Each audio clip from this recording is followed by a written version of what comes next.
വാർത്താസന്ധ്യയിലേക്ക് എല്ലാ പ്രിയപ്പെട്ട പ്രേക്ഷകർക്കും സ്വാഗതം. ശബരിമല സ്വർണ്ണക്കൊള്ള പരാമർശിച്ചുള്ള പാരഡി ഗാനത്തിൽ കേസെടുത്തതിൽ വിമർശനം ഉയരുമ്പോഴും നടപടി കടുപ്പിക്കുകയാണ് പോലീസ്. വിവരശേഖരണത്തിന്റെ ഭാഗമായി സൈബർ പോലീസ് മെറ്റയ്ക്ക് കത്തയച്ചു.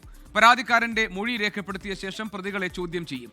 സംഘപരിവാറിന്റെ അതേ കളിയാണ് കേരളത്തിൽ LDF കളിക്കുന്നതെന്ന് പ്രതിപക്ഷ നേതാവ് VD സതീശൻ വിമർശിച്ചു. പാരഡി ഗാനത്തിൽ കേസെടുത്തതിന് പിന്നാലെ തുടർ നീക്കവുമായി പോലീസ്. ഗാനത്തിന് പിന്നിൽ ഗൂഢാലോചനയുണ്ടോ എന്നതുൾപ്പെടെ അന്വേഷണ പരിധിയിലുണ്ട്. വിവരശേഖരണത്തിന്റെ ഭാഗമായി പോലീസ് ഫേസ്ബുക്ക് മാതൃകാ കമ്പനി മെറ്റയ്ക്ക് കത്ത് കൈമാറി. പരാതിക്കാരനായ തിരുവാഭരണപാത സംരക്ഷണ സമിതി ജനറൽ സെക്രട്ടറി പ്രസാദ് കുഴിക്കാലയുടെ മൊഴി ഉടൻ രേഖപ്പെടുത്തും. പരാതിക്കാരന്റെ മൊഴി രേഖപ്പെടുത്തിയ ശേഷം പ്രതികളുടെ മൊഴിയെടുക്കും. വിശ്വാസത്തെയോ ദൈവത്തെയോ കളിയാക്കുന്നത് അംഗീകരിക്കാൻ കഴിയില്ലെന്നാണ് CPIM നിലപാട്. വിശ്വാസത്തെ വ്രണപ്പെടുത്തുകയോ വ്യക്തികളെ വ്യക്തിഹത്യ ചെയ്യുകയൊക്കെ ചെയ്യുന്ന പാട്ട് ഒഴിവാക്കുന്നതായിരിക്കും ഒരു മതസൗഹാർദ്ദത്തിനും സാഹോദര്യത്തിനും ഉതകുന്നത്. അതിന് ഘടകവിരുദ്ധമായി ഉണ്ടായാൽ അത് ഒഴിവാക്കപ്പെടേണ്ടതാണ്. പാരഡി ഗാനത്തിനെതിരായ നടപടിയെ വിമർശിച്ച് ഇന്നും UDF നേതാക്കൾ രംഗത്ത് വന്നു. ഇത് ആവിഷ്കാര സ്വാതന്ത്ര്യത്തിന്റെ കൂടെ പ്രശ്നമാണ്. അതിന്മേലേക്കുള്ള കയ്യേറ്റമാണ് ഇവിടെ നടത്തിയിരിക്കുന്നത്. എന്നിട്ട് അതിൽ വർഗീയത വരുത്താൻ വേണ്ടിയിട്ടാണ് CPM ശ്രമിക്കുന്നത്. അത് എഴുതിയ ആളുകളുടെ മതവും ജാതിയും അന്വേഷിച്ചു പോവുക. ഇത് BJP കളിക്കുന്ന, സംഘപരിവാർ കളിക്കുന്ന അതേ കളിയാണ് കേരളത്തിലെ CPM കളിക്കുന്നത്. കേസിൽ പ്രതി ചേർത്തതിന് പിന്നാലെ പാരഡി ഗാനത്തിന്റെ രചയിതാവ് GP കുഞ്ഞബ്ദുള്ളയെ ഫോണിൽ വിളിച്ച് AICC general secretary KC Venugopal പിന്തുണ ഉറപ്പു നൽകി. അത് കുഞ്ഞനമ്പ്യാരുടെ കാലഘട്ടം മുതൽ തന്നെ ഭരിക്കുന്നവരായാലും തലപ്പത്തിരിക്കുന്നവരായാലും അവരുടെ ചെയ്തികൾക്കെതിരായിട്ട് ആക്ഷേപഹാസ്യമായിട്ട് പാട്ടുകൾ ഉണ്ടാവാറുണ്ട്, ഓട്ടംതുള്ളുകൾ ഉണ്ടാവാറുണ്ട്, സാഹിത്യരചനകൾ ഉണ്ടാകാറുണ്ട്, നാടകങ്ങൾ ഉണ്ടാകാറുണ്ട്. തിരഞ്ഞെടുപ്പ് കഴിയും വരെ CPIMന് വിശ്വാസം പ്രശ്നമായിരുന്നില്ലെന്ന് BJP നേതാവ് V മുരളീധരൻ കുറ്റപ്പെടുത്തി. കേസിലെ പരാതിക്കാരൻ പ്രസാദ് കുഴിക്കാല സെക്രട്ടറിയായ തിരുവാഭരണപാത സംരക്ഷണ സമിതിയെക്കുറിച്ച് അന്വേഷിക്കണമെന്നാവശ്യപ്പെട്ട് മുഖ്യമന്ത്രിക്ക് പരാതി നൽകി. മറ്റൊരു സംഘടന കൂടി ഇതേ പേരിൽ രംഗത്ത് വന്നതോടെയാണ് അഭിഭാഷകനായ കുളത്തൂർ ജയ്സിംഗിന്റെ പരാതി. 24 തിരുവനന്തപുരം. തദ്ദേശ തെരഞ്ഞെടുപ്പ് വിജയത്തിന് പിന്നാലെ KPCC working president PC Vishnunath തുടക്കമിട്ട പാരഡി ഗാനാലാപനം പിന്നീട് കോൺഗ്രസ് നേതാക്കൾ ഏറ്റെടുക്കുകയായിരുന്നു. കേസിനെ പാട്ടുപാടി പ്രതിരോധിക്കാനാണ് കോൺഗ്രസ് നേതാക്കളുടെ ഇപ്പോഴത്തെ തീരുമാനം. പോറ്റിയേ കേറ്റിയേ സ്വർണം ചെമ്പായി മാറ്റിയേ സ്വർണപ്പാളികൾ മാറ്റിയേ ശാസ്താവിൻ കനവൂറ്റിയേ സ്വർണം കട്ടവൻ ആരപ്പാ. പൊതുവേദികളിൽ ഇടയ്ക്കിടെ പാട്ടുപാടാറുള്ള PC വിശ്വനാഥ് തദ്ദേശ തിരഞ്ഞെടുപ്പ് വിജയത്തിന് പിന്നാലെ ഡൽഹിയിൽ പാരഡി പാട്ടുപാടി. ഇതോടെ നേരത്തെ തന്നെ ഹിറ്റായ പാരഡി വീണ്ടും വൈറലായി. പാർലമെന്റിന് മുന്നിൽ UDF അംഗങ്ങൾ നിരന്നു നിന്നും പാരഡി പാടി. സ്വർണം കട്ടവരാരപ്പ സഖാക്കളാണ് അയ്യപ്പ, സ്വർണം കട്ടവരാരപ്പ സഖാക്കളാണ് അയ്യപ്പ. ഇതോടെ പാരഡിക്കെതിരെ CPM കേന്ദ്രങ്ങൾ മുഖം കറുപ്പിച്ചു. പരാതിയിൽ കേസും വന്നു. പാരഡിയിൽ രാഷ്ട്രീയ പോരും മുറുകി. ആവിഷ്കാര സ്വാതന്ത്ര്യം ഏറെ ചർച്ചയാകാറുള്ള തിരുവനന്തപുരത്തെ IFFK വേദിയിലെത്തിയാണ് ചാണ്ടി ഉമ്മൻ MLA പാരഡിക്കെതിരായ നടപടിയിൽ പാടി പ്രതിഷേധിച്ചത്. സ്വർണം ചെമ്പായി മാറ്റിയേ. പാരഡി രാഷ്ട്രീയ ഹിറ്റായതോടെ VC നിയമനത്തിലെ ഗവർണർ മുഖ്യമന്ത്രി ഒത്തുതീർപ്പിനെ വിമർശിക്കാൻ രാജ്മോഹൻ MP തിരഞ്ഞെടുത്തതും ഇതേ പാരഡിയെ. വരികൾ മാറ്റി രാജ്മോഹൻ ഉണ്ണിത്താന്റെ ഗാനം. VCയെ കേറ്റിയെ പോറ്റിയെ കേറ്റി, അതുപോലെ VCയെ കേറ്റി. പാരഡി പാടുന്നത് ഇതോടെ അവസാനിപ്പിക്കില്ലെന്ന് പ്രതിപക്ഷ നേതാവ് ഉൾപ്പെടെ വ്യക്തമാക്കി. കേരളം മുഴുവൻ പാടാൻ പോവാണ് ഈ പാട്ട്. ഞങ്ങൾ എല്ലാ ബൂത്തുകളിലും പാടാൻ തീരുമാനിച്ചിരിക്കുക ഈ പാട്ട്. ഇതോടെ വരും ദിവസങ്ങളിലും നേതാക്കളുടെ പാരഡി ഗാനം മുഴങ്ങും. News desk 24. ശബരിമല സ്വർണ്ണക്കൊള്ള കേസിൽ ദേവസ്വം മുൻ സെക്രട്ടറി S ജയശ്രീയുടെ അറസ്റ്റ് സുപ്രീം കോടതി തടഞ്ഞു. അടുത്ത മാസം അന്വേഷണ സംഘത്തിന് മുന്നിൽ ഹാജരാകാൻ സുപ്രീം കോടതി നിർദ്ദേശിച്ചു. കേസിൽ അറസ്റ്റിലായ തിരുവിതാംകൂർ ദേവസ്വം ബോർഡ് മുൻ പ്രസിഡന്റ് A പത്മകുമാറിന്റെ റിമാൻഡ് കാലാവധി ഈ മാസം 30 വരെ നീട്ടി. ദ്വാരപാലക സ്വർണ്ണപ്പാളി കേസിലാണ് റിമാൻഡ് കാലാവധി നീട്ടിയിരിക്കുന്നത്. ശബരിമല സ്വർണ്ണക്കൊള്ളക്കേസിൽ പ്രതിയായ മുൻ ദേവസ്വം സെക്രട്ടറി S ജയശ്രീക്ക് സുപ്രീം കോടതി വിധി താൽക്കാലിക ആശ്വാസമായി. അടുത്ത മാസം 8, 9 തീയതികളിൽ അന്വേഷണ ഉദ്യോഗസ്ഥർക്ക് മുന്നിൽ ഹാജരാകാനും ജയശ്രീയോട് കോടതി നിർദ്ദേശിച്ചു. ആരോഗ്യ കാരണങ്ങൾ പരിഗണിച്ചാണ് ജസ്റ്റിസ് ദീപാങ്കർ ദത്തയുടെ നേതൃത്വത്തിലുള്ള ബെഞ്ചിന്റെ തീരുമാനം. അതേസമയം ശബരിമല ദ്വാരപാലക കേസിൽ തിരുവിതാംകൂർ ദേവസ്വം ബോർഡ് മുൻ പ്രസിഡന്റ് എ പത്മകുമാറിന്റെ റിമാൻഡ് കാലാവധി ഈ മാസം 30 വരെ നീട്ടി. എ പത്മകുമാറിന്റെയും ഉണ്ണികൃഷ്ണൻ പോറ്റിയുടെയും ജാമ്യാപേക്ഷ ഈ മാസം 30-ന് വീണ്ടും പരിഗണിക്കും. എന്നാൽ കഴിഞ്ഞ ദിവസം അറസ്റ്റിലായ ദേവസ്വം ബോർഡ് മുൻ അഡ്മിനിസ്ട്രേറ്റീവ് ഓഫീസർ ശ്രീകുമാറിനെ ഉടൻ കസ്റ്റഡിയിൽ വാങ്ങേണ്ടെന്ന തീരുമാനത്തിലാണ് അന്വേഷണ സംഘം. സ്വർണ്ണപ്പാളി വിഷയത്തിൽ അന്വേഷണം CPIM നേതാവും MLA-യുമായ കടകംപള്ളി സുരേന്ദ്രനിലേക്ക് പോകണമെന്ന് BJP നേതാവ് V മുരളീധരൻ പറഞ്ഞു. SIT കടകംപള്ളി സുരേന്ദ്രനെ വിളിച്ചു വരുത്തി ചോദ്യം ചെയ്യേണ്ടതായിരുന്നു, പ്രശാന്തിനെ വിളിച്ചു വരുത്തി ചോദ്യം ചെയ്യേണ്ടതായിരുന്നു, വാസവനെ വിളിച്ചു വരുത്തി ചോദ്യം ചെയ്യേണ്ടതായിരുന്നു. 24 ഡൽഹി, കൊല്ലം. TP ചന്ദ്രശേഖരൻ വധക്കേസ് പ്രതികളായ കൊടിസുനി, അണ്ണൻ സിജിത്ത് എന്നിവരിൽ നിന്നുൾപ്പെടെ jail DIG MK Vinod Kumar കൈക്കൂലി വാങ്ങിയെന്ന് വിജിലൻസ് കണ്ടെത്തൽ. ലക്ഷങ്ങൾ കൈക്കൂലി പണമായി DIG-യുടെയും ഭാര്യയുടെയും അക്കൗണ്ടിലെത്തിയിട്ടുണ്ട്. പണം വാങ്ങി തടവുകാർക്ക് അനധികൃതമായി സൗകര്യങ്ങൾ ചെയ്തുവെന്ന കണ്ടെത്തലിൽ ജയിൽ DIG MK വിനോദ് കുമാറിനെ സസ്പെൻഡ് ചെയ്യും. കൊടിസുനി, അണ്ണൻ സിജിത്ത് എന്നിവരിൽ നിന്നും ബന്ധുക്കളിൽ നിന്നും jail DIG MK Vinod Kumar കൈക്കൂലി വാങ്ങിയതിന്റെ തെളിവുകൾ വിജിലൻസിന് ലഭിച്ചു. സിജിത്തിനെ DIG വിളിച്ചതിന്റെ ഫോൺ രേഖകൾ ശേഖരിച്ചു. 10-ലധികം തടവുകാരിൽ നിന്ന് കൈക്കൂലി വാങ്ങിയെന്നും അനധികൃത പരോൾ അനുവദിച്ചെന്നുമാണ് കണ്ടെത്തൽ. ഒരു മാസത്തിനിടെ 30 ലക്ഷം മുതൽ 40 ലക്ഷം വരെ MK വിനോദ് കുമാറിന്റെയും ഭാര്യയുടെയും അക്കൗണ്ടിലെത്തി. പണം കൈമാറിയ പ്രതികൾക്ക് പിന്നീട് പരോൾ ലഭിച്ചു. ലഹരി ഉൾപ്പെടെ ജയിലിലേക്ക് കടത്താൻ സഹായിച്ചതായും സംശയിക്കുന്നു. വിയൂർ ജയിലിലെ തടവുകാർക്ക് സൗകര്യങ്ങൾ ചെയ്യുന്നതിനായി വിരമിച്ച ഉദ്യോഗസ്ഥനെ ഏജന്റാക്കി പണം വാങ്ങിയതിലും തെളിവുകൾ ലഭിച്ചു. DIG-ക്കെതിരെ നടപടി ആവശ്യപ്പെട്ട വിജിലൻസ് മേധാവി മനോജ് എബ്രഹാം ഇന്ന് സർക്കാരിന് റിപ്പോർട്ട് നൽകും. റിപ്പോർട്ട് പരിഗണിച്ചായിരിക്കും അച്ചടക്ക നടപടി. 24 തിരുവനന്തപുരം. നടിയെ ആക്രമിച്ച കേസിൽ കോടതിയലക്ഷ്യ ഹർജിയിൽ അന്വേഷണ ഉദ്യോഗസ്ഥനെതിരെ ദിലീപ്. കോടതിയിൽ പറയാത്ത പല കാര്യങ്ങളും ചാനലുകളിൽ പറഞ്ഞെന്നും അടച്ചിട്ട കോടതി മുറിയിലെ വാദങ്ങൾ ചോർത്തിയെന്നുമാണ് ആരോപണം. കേസിൽ കുറ്റവിമുക്തനാക്കിയതോടെ ദിലീപിന്റെ പാസ്പോർട്ട് തിരിച്ചു നൽകാൻ എറണാകുളം പ്രിൻസിപ്പൽ സെഷൻസ് കോടതി ഉത്തരവിട്ടു. കേസിൽ കുറ്റമുക്തനാക്കിയതിന് പിന്നാലെയാണ് 4 പേർക്കെതിരെ ദിലീപ് കോടതിയലക്ഷ്യ ഹർജി നൽകിയത്.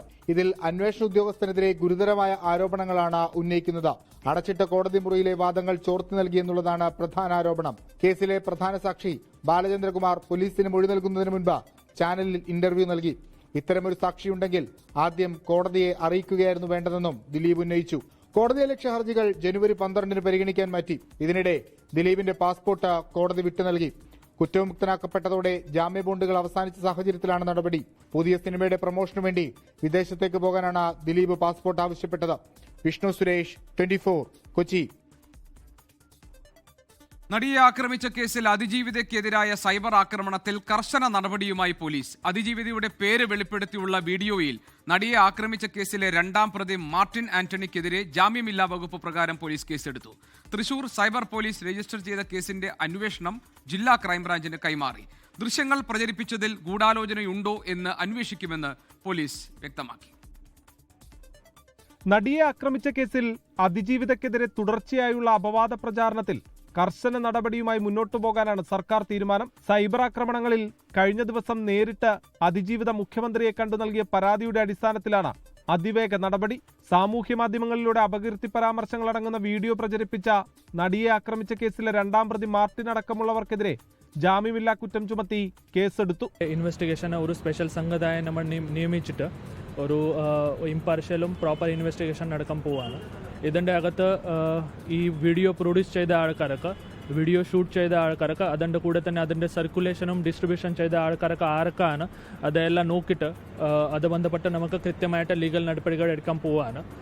ഇതിൻ്റെ കൂടെ തന്നെ നമുക്ക് ഇതുവരെ 130ന്റെ മേളിൽ ലിങ്ക്സ് ടേക്ക് ഡൗൺ ചെയ്യാൻ വേണ്ടി റിക്വസ്റ്റ് കൊടുത്തിട്ടുണ്ട്. തൃശൂർ സൈബർ പോലീസിൽ രജിസ്റ്റർ ചെയ്ത കേസിന്റെ അന്വേഷണം ജില്ലാ ക്രൈംബ്രാഞ്ചിന് കൈമാറി. സാമൂഹ്യ മാധ്യമങ്ങളിലൂടെ പ്രചരിച്ച വീഡിയോകളും അപവാദ പ്രചാരണങ്ങളും ഒഴിവാക്കാൻ അന്വേഷണ സംഘം ഇതിനോടകം തന്നെ യൂട്യൂബ്, ഫേസ്ബുക്ക്, ഇൻസ്റ്റഗ്രാം അധികൃതർക്ക് നോട്ടീസ് നൽകി. സാമൂഹ്യ മാധ്യമങ്ങളിൽ നിന്നും അതിജീവിതയെ അപകീർത്തിപ്പെടുത്തുന്ന ലിങ്കുകൾ റിമൂവ് ചെയ്യണമെന്ന് കാട്ടി 27 പേർക്കും നോട്ടീസ് നൽകിയിട്ടുണ്ട്.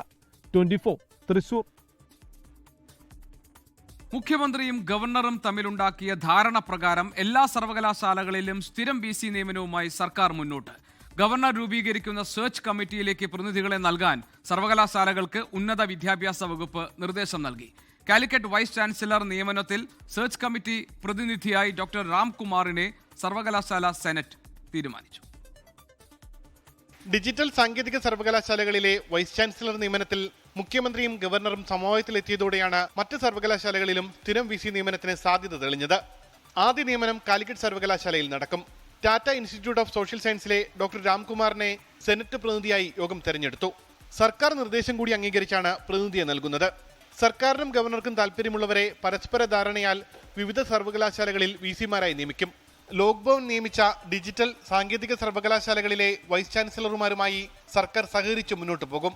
സർക്കാർ ഗവർണർ ധാരണയെ ന്യായീകരിച്ച് LDF കൺവീനർ രംഗത്തെത്തി.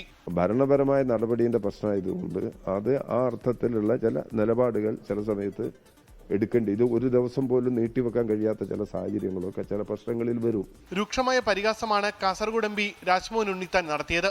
VC-യെ കയറ്റിയെ പോറ്റിയെ കയറ്റി, അതുപോലെ VC-യെ കയറ്റി ആരാ? പിണറായി വിജയൻ. ഗവർണറുമായിട്ടൊക്കെ ഉള്ള സമരമൊക്കെ വെറും. ഇനി ഭാരതാംബയൊന്നും വെച്ചോണ്ട് അവിടെ ചെന്ന് മിണ്ടിയാലുണ്ടല്ലോ, ഗവർണർ പലരും പറയും VC-യെ കയറ്റിയെ സമരം ചെമ്പായി മാറിയേ. കേരള സർവകലാശാലയിലെ രജിസ്ട്രാർ സ്ഥാനത്ത് നിന്ന് നീക്കിയ doctor KS Anilkumar Sasthamkotta DB കോളേജിൽ പ്രിൻസിപ്പലായി ചുമതല ഏറ്റെടുത്തു. ഉമേഷ് ബാലകൃഷ്ണൻ, 24 തിരുവനന്തപുരം. ഡിജിറ്റൽ സാങ്കേതിക സർവകലാശാലകളിൽ VC നിയമനത്തിലെ സമവായത്തിൽ സന്തോഷമുണ്ടെന്ന് സുപ്രീം കോടതി. ഗവർണർ മുഖ്യമന്ത്രി കൂടിക്കാഴ്ചയിലാണ് സമവായമെന്ന് അറ്റോർണി ജനറൽ കോടതിയെ അറിയിച്ചു. കേസിൽ ഉയർന്നു വന്ന നിയമവിഷയങ്ങൾ കോടതി തുടർന്നും പരിഗണിക്കുമെന്ന് ജസ്റ്റിസ് JB പർദിവാല വ്യക്തമാക്കി. സാങ്കേതിക ഡിജിറ്റൽ സർവകലാശാല VC നിയമനത്തിൽ നീണ്ടുനിന്ന സർക്കാർ ഗവർണർ പോരിനൊടുവിലെ സമവായത്തിൽ സുപ്രീം കോടതി പൂർണ്ണ സംതൃപ്തി പ്രകടിപ്പിച്ചു. യോഗ്യതകളുടെ അടിസ്ഥാനത്തിലായിരുന്നോ VC നിയമനമെന്ന് കോടതിയുടെ ചോദ്യം. അതെ എന്ന സംസ്ഥാന സർക്കാരിന്റെ മറുപടി. വൈസ് ചാൻസലർ നിയമനത്തിലുണ്ടായ സമവായം ജസ്റ്റിസ് സുധാൻഷു ധൂലിയെ കമ്മിറ്റിയെ അറിയിച്ചുവെന്ന് ചാൻസലർ കോടതിയിൽ പറഞ്ഞു. കഴിഞ്ഞ തവണ കേസ് പരിഗണിച്ച ശേഷം ശുഭകരമായ കാര്യങ്ങൾ ഉണ്ടായി എന്ന് കോടതി. വിദ്യാർത്ഥികളുടെ ഭാവിയിലായിരുന്നു കോടതിക്ക് ആശങ്ക. VC നിയമനവുമായി ബന്ധപ്പെട്ട നിയമപരമായ വിഷയങ്ങൾ കോടതി തുടർന്നും പരിശോധിക്കുമെന്ന് ജസ്റ്റിസ് JB പർദിവാല അറിയിച്ചു. VC നിയമനത്തിനായി രൂപീകരിച്ച ജസ്റ്റിസ് സുധാൻഷു ധൂലിയ കമ്മിറ്റിയുടെ ഇടപെടലിന് കോടതി നന്ദി അറിയിച്ചു. സ്ഥിര VC-മാരില്ലാതെ സർവകലാശാലകൾക്ക് പ്രവർത്തിക്കാൻ കഴിയില്ല എന്നും കോടതി നിരീക്ഷിച്ചു. സമവായമുണ്ടായത് ഗവർണർ മുഖ്യമന്ത്രി കൂടിക്കാഴ്ചയിലെന്ന് അറ്റോർണി ജനറൽ കോടതിയിൽ പറഞ്ഞു. ഭാവിയിലും ഇത്തരം ചർച്ചകൾ തുടരണമെന്നായിരുന്നു സുപ്രീം കോടതിയുടെ മറുപടി. ഡിജിറ്റൽ സാങ്കേതിക സർവകലാശാലകളിലെ VC-മാരായി സിസ തോമസിനെയും സജി ഗോപിനാഥിനെയുമാണ് സമവായത്തിലൂടെ നിയമിച്ചത്. R. Achuthan, 24, Delhi. P. Indira Kannur corporation മേയറാകും. നിലവിൽ ഡെപ്യൂട്ടി മേയറാണ് P. ഇന്ദിര. പയ്യാമ്പലം വാർഡിൽ നിന്നാണ് P. ഇന്ദിര കൗൺസിലറായി തെരഞ്ഞെടുക്കപ്പെട്ടത്. കോർപ്പറേഷനിൽ സമഗ്ര വികസനത്തിനുള്ള പ്ലാൻ 1 വർഷത്തിനുള്ളിൽ നടപ്പിലാക്കുമെന്ന് P. ഇന്ദിര 24നോട് പറഞ്ഞു. കണ്ണൂരിൻ്റെ വികസനം അത് നമ്മുടെ ഇവിടെ MP ഇവിടെ പ്രഖ്യാപിച്ചു. ആ പദ്ധതികൾ നടപ്പിലാക്കി കണ്ണൂരിൻ്റെ മുഖച്ഛായ മാറ്റണം. MP എന്നുള്ള നിലയിൽ അദ്ദേഹത്തിൻ്റെ K. സുധാകരൻ്റെ, നമ്മുടെ ഏറ്റവും പ്രിയങ്കര നേതാവിൻ്റെ എല്ലാ പിന്തുണയും ഉണ്ടാകും. അദ്ദേഹത്തിൻ്റെ പദ്ധതികളും നമുക്കിപ്പോൾ കൊണ്ടുവന്നിട്ടുണ്ട്. അതൊക്കെ മെർജ് ചെയ്തുകൊണ്ട് നല്ല രീതിയിലുള്ള ഒരു കണ്ണൂരിൻ്റെ മുഖച്ഛായ മാറ്റുന്ന തരത്തിലുള്ള ഒരു പ്രവർത്തനം നമ്മൾ ഒരുമിച്ച് കൊണ്ടുപോകാനുള്ള തയ്യാറെടുപ്പിലാണ്. അതേസമയം O. സദാശിവനെ കോഴിക്കോട് കോർപ്പറേഷനിലെ LDF-ന്റെ മേയർ സ്ഥാനാർത്ഥിയായി പ്രഖ്യാപിച്ചു. Doctor S. ജയശ്രീയാണ് ഡെപ്യൂട്ടി മേയർ സ്ഥാനാർത്ഥി. ഇടതുപക്ഷ ജനാധിപത്യ മുന്നണിയുടെ കോഴിക്കോട് കോർപ്പറേഷൻ മേയർ സ്ഥാനാർത്ഥിയായി O. സദാശിവനും ഡെപ്യൂട്ടി മേയർ സ്ഥാനാർത്ഥിയായി ഡോക്ടർ S. ജയശ്രീയും മത്സരിച്ചു. ഇതിനിടെ കൊച്ചി മേയർ സ്ഥാനത്തേക്ക് സമുദായ അംഗത്തെ പരിഗണിക്കണമെന്ന ആവശ്യവുമായി ലത്തീൻ സഭ രംഗത്തെത്തി. UDF-ന് ആയിരുന്നു കൊച്ചി കോർപ്പറേഷനിൽ ജയം.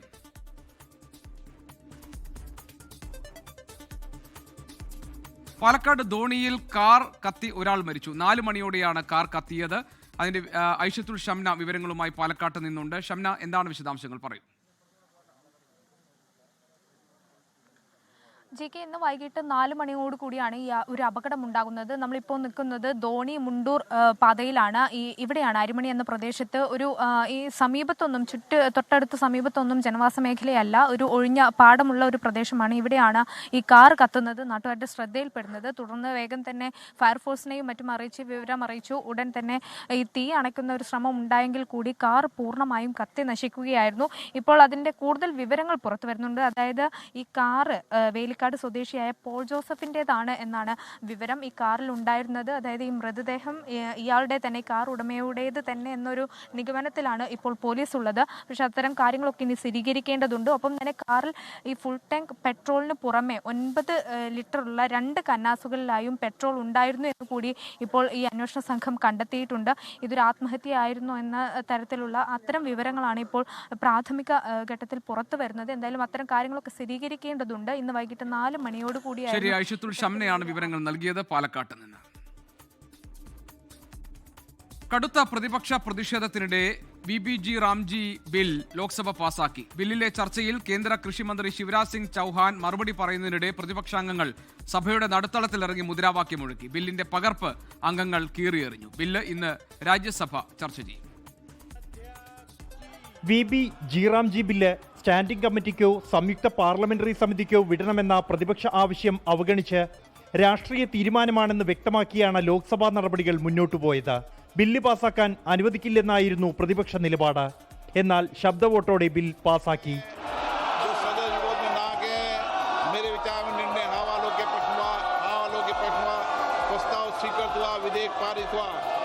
ബില്ലിലെ ചർച്ചയ്ക്ക് കേന്ദ്ര ഗ്രാമവികസന മന്ത്രി ശിവരാജ് സിംഗ് ചൌഹാൻ മറുപടി പറയുമ്പോൾ പ്രതിഷേധമുയർത്തിയ പ്രതിപക്ഷം ബില്ലിന്റെ പകർപ്പുകൾ കീറിയെറിഞ്ഞു.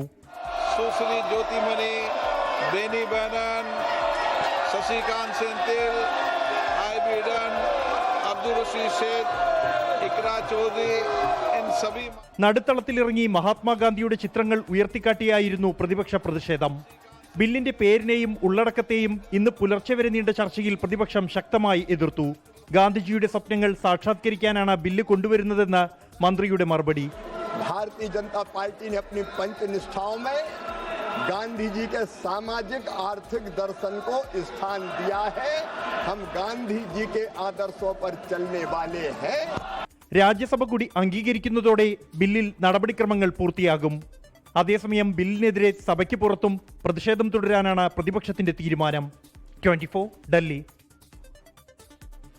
ത്രിരാഷ്ട്ര സന്ദർശനത്തിന്റെ ഭാഗമായി ഒമാനിലെത്തിയ പ്രധാനമന്ത്രിക്ക് രാജ്യത്തെ പരമോന്നത ബഹുമതി നൽകി ആദരിച്ച സുൽത്താൻ ഹൈത്തം ബിൻ താരിഖ്. ഇരു രാജ്യങ്ങളും തമ്മിൽ സ്വതന്ത്ര വ്യാപാര കരാറിൽ ഒപ്പുവെച്ചു. ഇന്ത്യൻ സമൂഹത്തെ അഭിസംബോധന ചെയ്യുമ്പോൾ പ്രധാനമന്ത്രി മലയാളത്തിൽ സംസാരിച്ചതും കൗതുകമായി. സുഖമാണോ? और सिर्फ मलयालम नहीं, यहाँ तमिल, तेलुगु, कन्नड़ा और गुजराती बोलने वाले. ഒമാനിലെ മലയാളികൾ ഉൾപ്പെടെയുള്ള ഇന്ത്യൻ പ്രവാസി സമൂഹത്തെ അഭിസംബോധന ചെയ്യുകയായിരുന്നു പ്രധാനമന്ത്രി. സീബിലെ അൽബറക്ക കൊട്ടാരത്തിലാണ് പ്രധാനമന്ത്രിക്ക് സ്വീകരണമൊരുക്കിയത്.